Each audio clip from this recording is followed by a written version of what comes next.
പ്രകാശത്തിന്റെ പ്രത്യേകതകളും അവ കണ്ടുപിടിച്ച ശാസ്ത്രജ്ഞന്മാരെയും ഒന്ന് പരിചയപ്പെടാം. പ്രകാശത്തിന്റെ വേഗത ആദ്യമായി അളന്നത് റോമറാണ്. പ്രകാശം ഏറ്റവും വേഗതയിൽ സഞ്ചരിക്കുന്നത് ശൂന്യതയിലൂടെയാണെന്ന് കണ്ടെത്തിയത് ലിയോൺ ഫൂക്കാൾട്ട്. വ്യത്യസ്ത മാധ്യമത്തിലൂടെ പ്രകാശം സഞ്ചരിക്കുന്നത് വ്യത്യസ്ത അളവിലായിരിക്കുമെന്ന് കണ്ടെത്തിയ ശാസ്ത്രജ്ഞനാണ് ലിയോൺ ഫൂക്കാൾട്ട്. ക്വാണ്ടം സിദ്ധാന്തം ആവിഷ്കരിച്ചത് മാക്സ് പ്ലാങ്ക് ആണ്. പ്രകാശത്തിന്റെ തരംഗ സിദ്ധാന്തം ആവിഷ്കരിച്ച ശാസ്ത്രജ്ഞനാണ് ക്രിസ്റ്റ്യൻ ഹൈജൻസ്. വൈദ്യുത കാന്തിക തരംഗ സിദ്ധാന്തം ആവിഷ്കരിച്ചത് ജെയിംസ് ക്ലാർക്ക് മാക്സ്വെൽ ആണ്.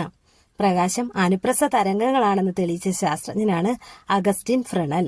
പ്രകാശം വൈദ്യുത കാന്തിക തരംഗങ്ങളാണെന്ന് തെളിയിച്ച ശാസ്ത്രജ്ഞൻ ഹെൻറിച്ച് ഹെഡ്സ്. പ്രാഥമിക വർണ്ണങ്ങൾ 3 എണ്ണമാണെന്നുള്ള തത്വം ആവിഷ്കരിച്ചത് തോമസ് യങ് ആണ്.